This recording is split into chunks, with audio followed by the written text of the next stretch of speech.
Assalamualaikum warahmatullahi wabarakatuh. Perkenalkan, nama saya Rivaldi Syamsa Alfa Raisa dari kelas Bisnis Digital 2022A.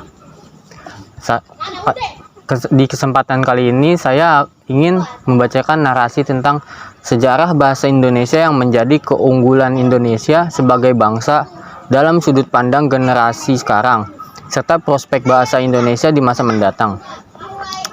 Sebelum kemerdekaan Indonesia diproklamasikan, bahasa Indonesia merupakan salah satu dialek bahasa Melayu.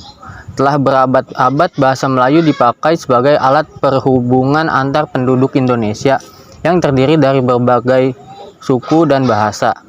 Setelah kemerdekaan Indonesia diproklamasikan pada tanggal 17 Agustus 1945, pada tanggal 18 Agustus 1945 ditetapkan Undang-Undang Dasar 1945 yang di dalamnya terdapat pasal yang menyatakan bahwa bahasa negara adalah bahasa Indonesia. Pernyataan dalam pasal tersebut mengandung konsekuensi bahwa selain menjadi bahasa nasional, bahasa Indonesia juga berkedudukan sebagai bahasa negara sehingga dipakai dalam semua urusan yang berkaitan dengan pemerintahan dan negara. Pada masa kemerdekaan, bahasa Indonesia mengalami perkembangan yang amat pesat. Setiap tahun jumlah pemakainya semakin bertambah.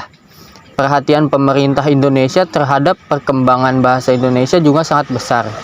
Hal ini terbukti dengan dibentuknya sebuah lembaga yang mengurus masalah kebahasaan yang saat ini dikenal dengan nama Badan Pengembangan dan Pembinaan Bahasa.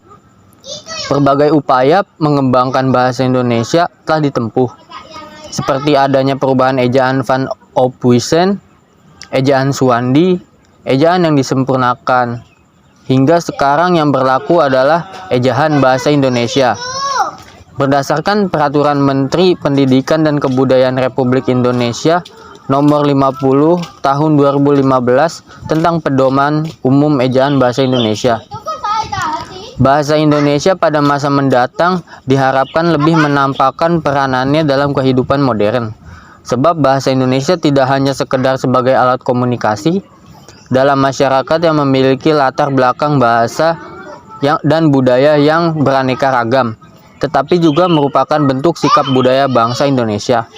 Hal ini dapat terwujud apabila pembinaan dan pengembangan bahasa Indonesia berjalan dengan sebaik-baiknya dengan memanfaatkan setiap peluang yang ada, seperti dukungan dari pemerintah dan berbagai pihak-pihak lainnya dalam bentuk. Sekian pembacaan narasi dari saya, kurang lebihnya mohon maaf. Wassalamualaikum warahmatullahi wabarakatuh.